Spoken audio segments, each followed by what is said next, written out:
Саламатсыздарбы, құрметті отандастар. Здравствуйте, уважаемые соотечественники. Сегодня очень важный эфир, очень важный, я считаю, что ключевой.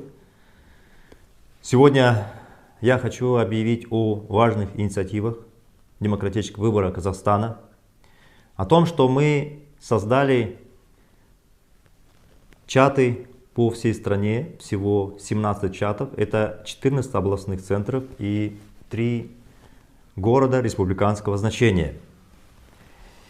И, собственно, это механизм, каким образом улучшить жизнь всех граждан страны, как ликвидировать безработицу. Я об этом считаю, что сегодня должен подробно рассказать, но прежде чем перейти к освещению нашего проекта, я хотел бы сначала озвучить несколько важных моментов.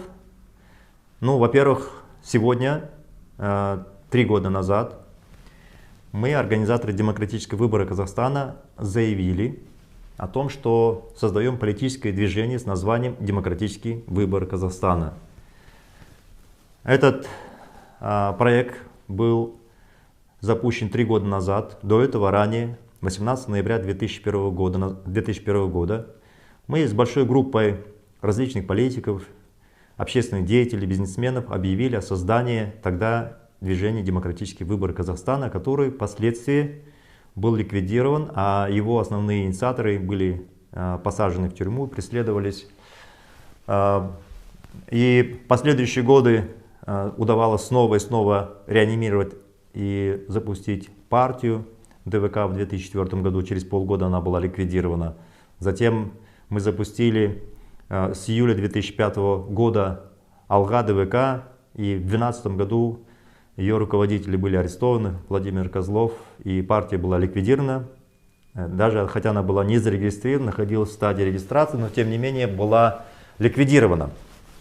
И вот, собственно, после того, как 9 декабря 2016 года я вышел из французской тюрьмы, где дожидался решения по экстрадиции, по запросу России, Украины и так далее. Вышло решение Высшего суда Франции, и я был выпущен. И сразу же объявил, что планирует заняться политической борьбой и отстранить действующий режим от власти. Вот, собственно, 20 апреля я вышел публично с заявлением о создании движения «Демократический выбор Казахстана».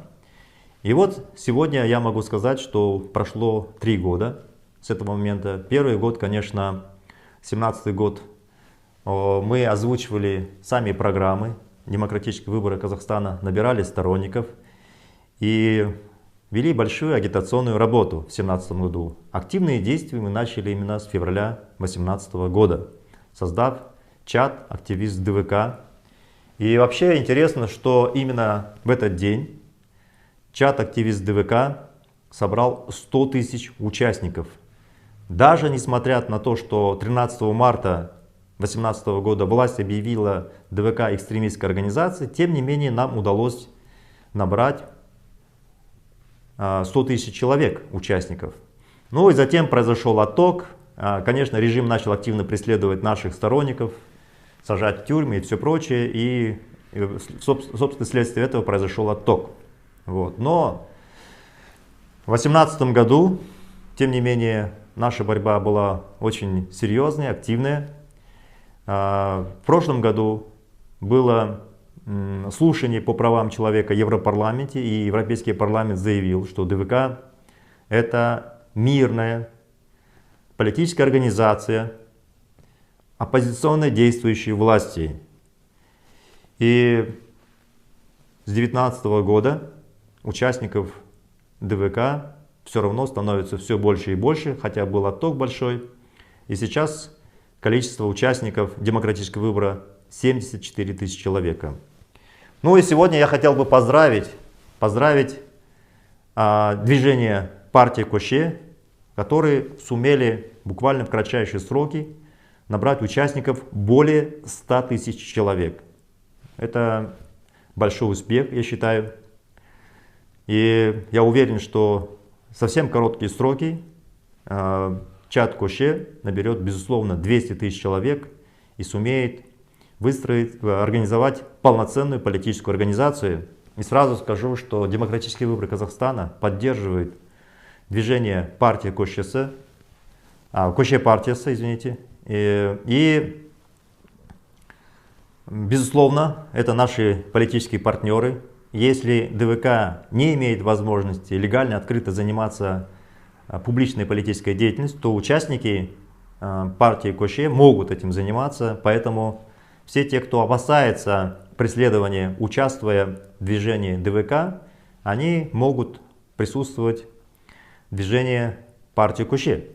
Вот, собственно, именно поэтому, что это более безопасная возможность участвовать в политической жизни страны, вот, собственно, привело к тому, что в партии Көше стало больше участников, чем в ДВК. Ну, а если говорить о членах ДВК, я хочу сказать, что здесь собрались наиболее такие упорные люди, которые, независимо от того, что режим пугает, реально преследует, они все равно участвуют в деятельности демократического движения ДВК. Поэтому, уважаемые друзья, сегодня важный день, 3 года, вот такие вот удивительные совпадения. 100 тысяч 2 года назад набирал ДВК, вот сегодня этот рубеж преодолел и чат партии Көше. Ну, давайте мы подведем итоги, что произошло вот за эти 3 года. Я могу сказать, что когда была первая акция ДВК, 22 марта 2018 года, 2 года назад, вы, наверное, помните, это была акция с голубыми шарами, и тогда власть была напугана. Вы помните, что дети шли с голубыми шарами, синими, с красными, желтыми, и полиция подбегала именно, вырезала, выдергивала именно голубые шары. Это было очень смешно и комично, и по этому поводу, скажем, смеялись во многих странах мира и не могли поверить, что вообще это возможно, что такой абсурд возможен. Северная Корея даже до этого не додумалась. Вот режим Назарбаева додумался. Но, конечно же, собственно, затем Министерство внутренних дел Казахстана начало опровергать, говорить, что это они таких указаний давали, что это вот такие дураки полицейские. Вот до этого додумались. Что бы я хотел бы вам напомнить, что 2 года назад, 22 марта, наши люди хотя выходили с голубыми шарами, но тем не менее единицы буквально открыто шли с этими голубыми шарами. И если даже и появлялись, то они прятались за этими голубыми шарами, опасались, что попадут объекты телекамер, фотографий и так далее. Вы сейчас же видите, что происходит. Сейчас открыто люди говорят «шалкет», открыто критикуют режим. 10 мая впервые мы вывели людей на митинги с требованием освобождения политических заключенных, чтобы прекратить пытки во всех наших тюрьмах. И это сейчас стало буквально локомотивом. Десятки, сотни людей выходили на одиночные пикеты, требовали освободить политических заключенных, и немало политических заключенных действительно вышло из тюрем. Мы получили поддержку международную, мы получили массу заявлений со стороны европейских международных организаций, правозащитных организаций, с таких организаций, как Европейский парламент. Мы получили поддержку Госдепартамента США и ряда других ведущих европейских стран. И, собственно, это давление дало результат. Власть вынуждена считаться с развитием демократического выбора Казахстана. Вы помните, какие программы мы озвучивали, программы каких политических и экономических реформ. И в прошлом году вы помните, как эта власть вынуждена была списать кредиты по 300 тысяч тенге каждому человеку, те, кто имел потребительские кредиты. И это было напрямую связано, что программа экономической реформы ДВК говорит, что мы спишем все потребительские кредиты и ипотечные займы на жилье стоимостью до 30 миллионов тенге. И поэтому, когда наши программы стали буквально оказывать давление на этот режим, правительство Токаева, чтобы выглядеть хорошо перед выборами президента, вынуждены были пойти на этот шаг и списать по 300 тысяч тенге. И как говорит правительство, облегчение получили около 500 000 человек. Вот вам результат.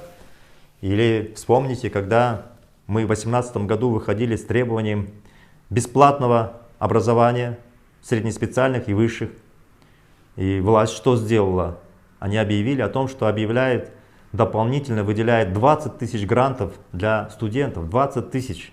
Их было всего 50 тысяч. 20 тысяч. Это было в результате нашего давления. Власть объявила о том, что ускоренно будет строить для студентов общежития, чтобы ликвидировать как можно быстрее ту ситуацию острую с необходимостью общежитий для студентов. Это все было в результате давления со стороны политического движения «Демократические выборы Казахстана». И таких инициатив много. Эта власть вынуждена была поднять заработную плату полицейским, чтобы они реально охраняли эту власть. В нашей стране теперь и полиция тоже получает более доходов благодаря тому, что